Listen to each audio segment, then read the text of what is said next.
But the mission that produced that data almost didn't get off the ground at all. And the version of events that made it to launch is far more suspenseful than any invented light anomaly. Artemis II's road to the pad was a genuine, drawn-out engineering ordeal that stretched across months, not days. The rocket was originally supposed to attempt a wet dress rehearsal, a full practice countdown right up to the final seconds before ignition, in early February 2026, but cold weather and high winds at Kennedy Space Center forced NASA to push that rehearsal back not once but twice, first from February 6th and 7th, then again. When the rehearsal finally happened on February 2nd, new issues turned up during the test itself, forcing NASA to scrub the planned February 8th launch date entirely. When the rehearsal finally happened on February 2nd, new issues turned up during the test itself, forcing NASA to scrub the planned February 8th launch date entirely. NASA rolled the rocket back into the Vehicle Assembly Building on February 25th, 2026, specifically to preserve a shot at an April launch window rather than risk further exposure on the pad. Weeks later, engineers discovered a helium flow problem affecting the rocket's upper stage, the kind of leak that, left unaddressed, could compromise the fuel systems needed to send Orion out of Earth orbit entirely. The rocket rolled back out to Launch Pad 39B on March 20th, and with it came a new and far more serious complication, a fault in the flight termination system, the hardware responsible for destroying the rocket in flight if it ever veered dangerously off course, built specifically to protect people on the ground. Without a certified, functioning flight termination system, federal safety rules simply do not allow a rocket of this size to fly. Full stop, no exceptions, regardless of how much time and money has already gone into the countdown. For a brief window, Artemis II sat in an official no-go status. An entire 50-year return to crude lunar exploration blocked by a single safety system engineers couldn't yet certify. What actually saved the schedule was almost stranger than fiction. Engineers turned to legacy hardware repurposed from the retired Space Shuttle program to verify the system, an unlikely fix drawn from equipment older than some of the people troubleshooting it. It worked. The rocket was cleared. And on the day of launch itself, one final scare arrived with the clock already running, a battery powering the launch abort system, the emergency escape mechanism designed to pull the crew capsule away from a failing rocket, registered a temperature outside its normal operating range. p.m. Eastern on April 1st, 2026, Artemis II lifted off from Kennedy Space Center on its first attempt of the day, inside the very beginning of its 2-hour launch window. A genuinely smooth ascent, after 2 months that had been anything but. Frequent launch day observers, used to the SLS rocket's long history of fuel leaks and scrubbed attempts stretching back to Artemis I, called it a shockingly clean countdown. Even the crew seemed surprised by how well it went. Pilot Victor Glover said as much during a live broadcast from space the following day, describing a launch team that had earned every second of that smoothness after months of grinding, unglamorous troubleshooting nobody outside the program ever saw. Here is what is happening right now, later in 2026, in the aftermath of that mission. Orion completed its lunar flyby on April 6th, swung back toward Earth, and splashed down off the coast of San Diego on April 10th, closing out a roughly 10-day, 9-hour flight that confirmed the spacecraft's life support, navigation, heat shield, and recovery systems all performed as designed with a crew aboard for the very first time. In the days surrounding the flyby, NASA released a stream of images that, unlike the viral rumor, actually did make headlines on their own merits. A photograph of the far side's Oriental Basin, an enormous impact crater rarely visible even from lunar orbit, captured with the moon oriented upside down relative to how we're used to seeing it from Earth.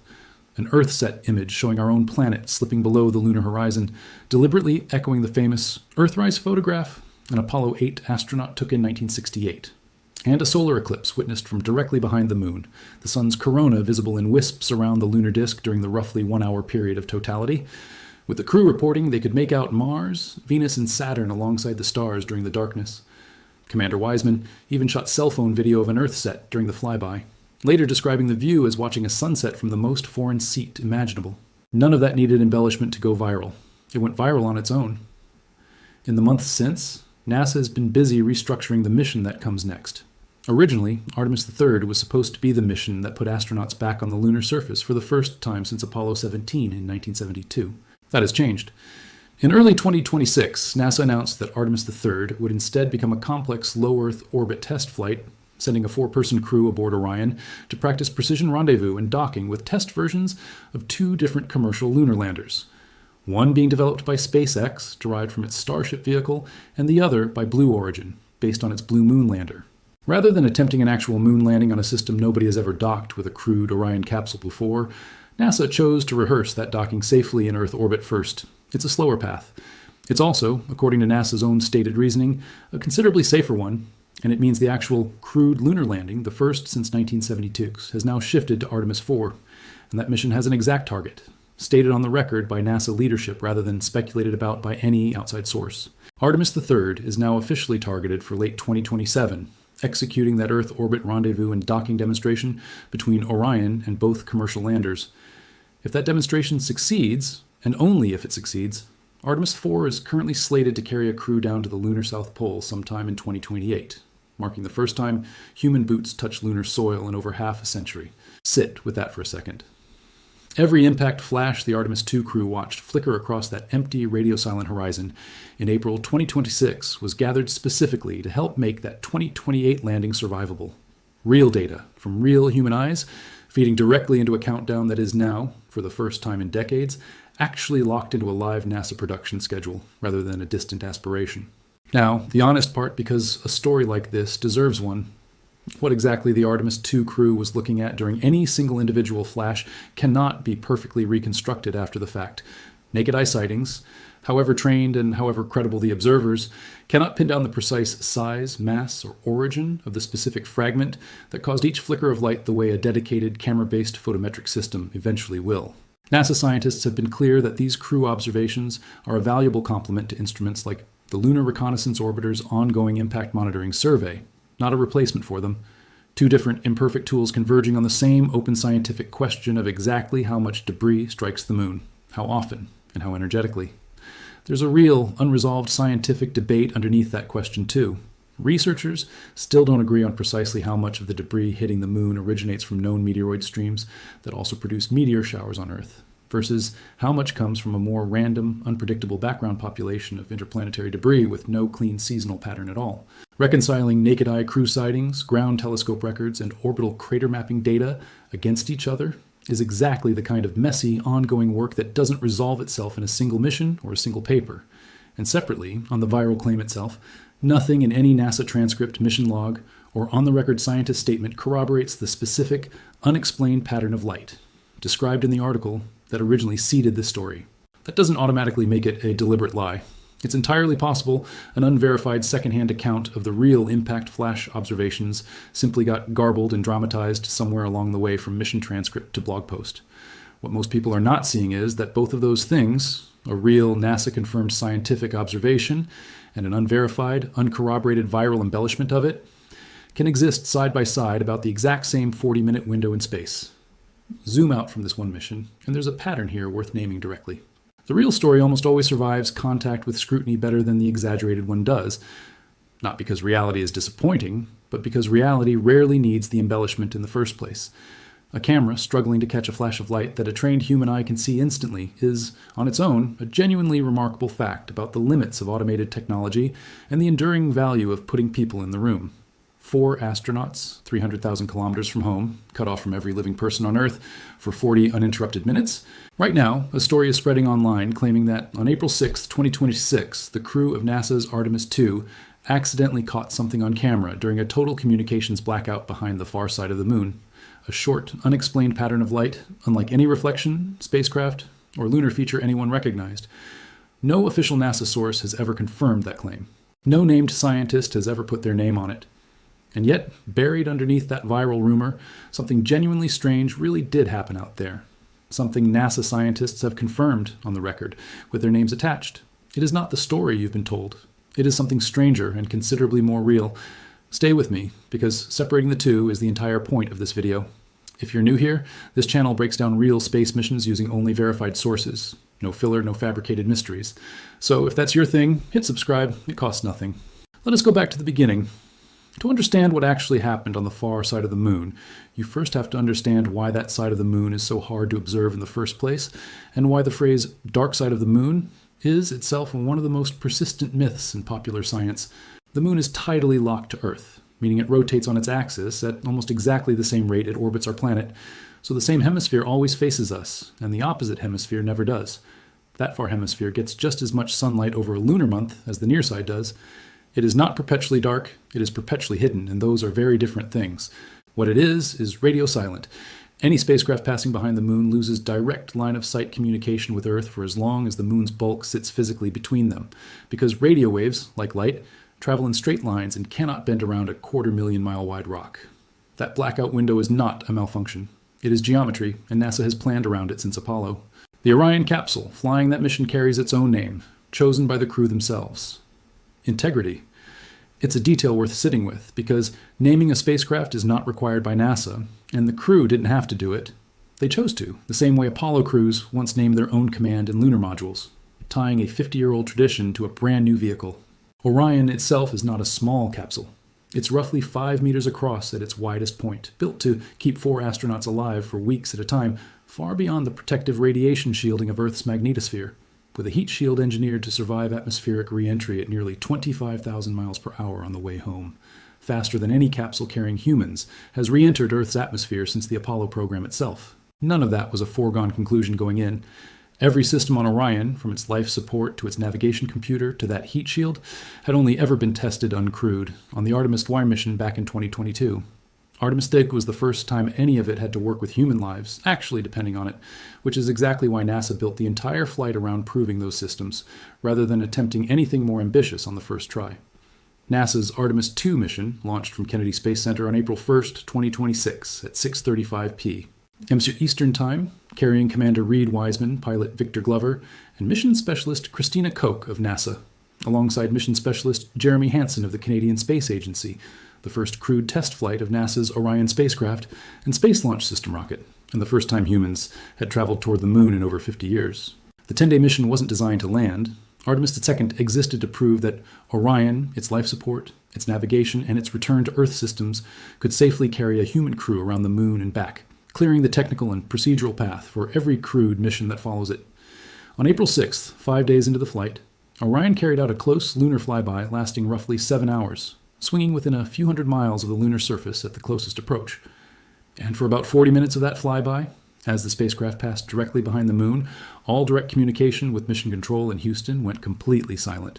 That 40-minute blackout is the exact window the viral claim is built around. It's real. It happened.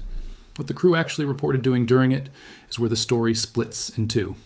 Here's the number that matters. And it did not come from an anonymous blog. It came from Kelsey Young, NASA's Artemis II lunar science lead, and from Benjamin Fernando, a planetary scientist at Johns Hopkins University, both speaking on the record after the mission. During the flyby, all 4 crew members, Wiseman, Glover, Koch, and Hansen, kept watch on the lunar surface with their own eyes, specifically looking for meteoroid impact flashes.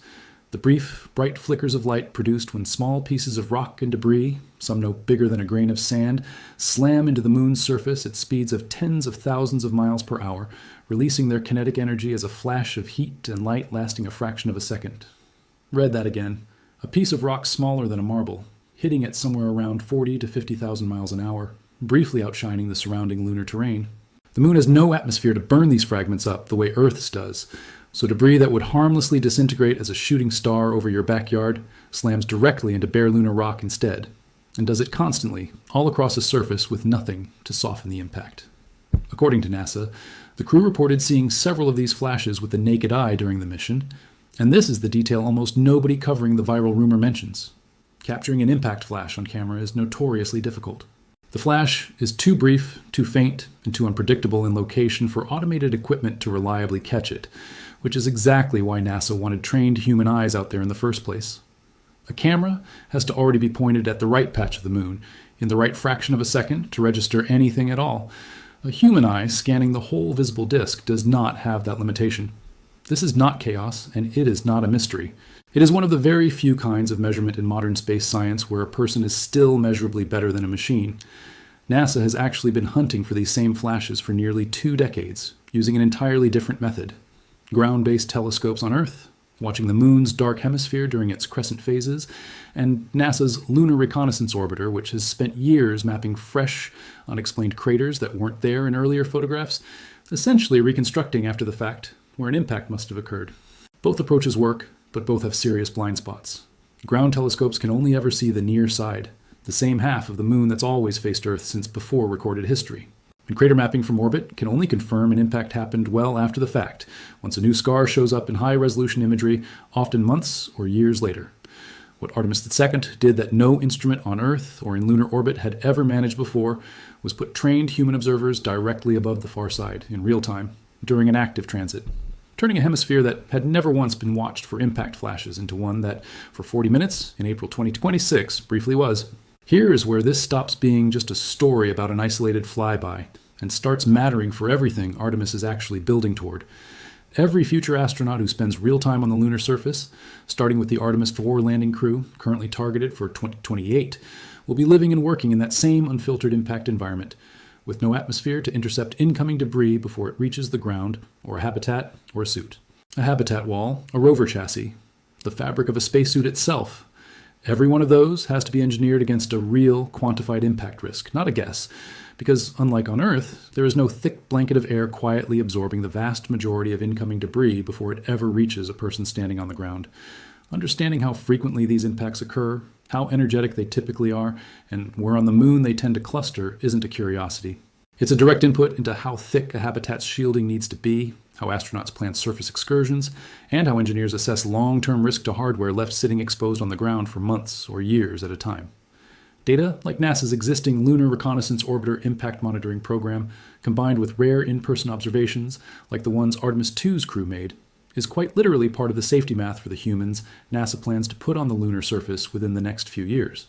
And there's a date already locked into that decade-long plan, one that has nothing to do with luck and everything to do with math. Rubin's very first full annual data release, DR1, the enormous public catalog built from an entire uninterrupted year of survey observations covering billions of stars, galaxies, and solar system objects, is targeted for release by the end of June 2028, almost exactly 1 year after the 12 months of raw data behind it finish being collected. That is not a guess. It is a scheduled endpoint on an engineering timeline that has already survived a pandemic, a vacuum leak, and years of technical delay to get this far. Somewhere in that eventual release, cross-referenced against a full year of nightly scans instead of 10 accidental hours, will be the answer to how many more objects like 2025 MN45 are quietly spinning out there, waiting to be counted. Now, the part that doesn't wrap up neatly, because the actual scientific literature doesn't wrap it up neatly either, nobody has definitively confirmed why 2025 MN45 exists in the form it does. The leading explanation, that it's a solid fragment blasted off the dense, differentiated interior of a much larger parent body during a violent collision billions of years ago, fits the data, but it remains, in the researchers' own framing, the most likely scenario rather than a proven one.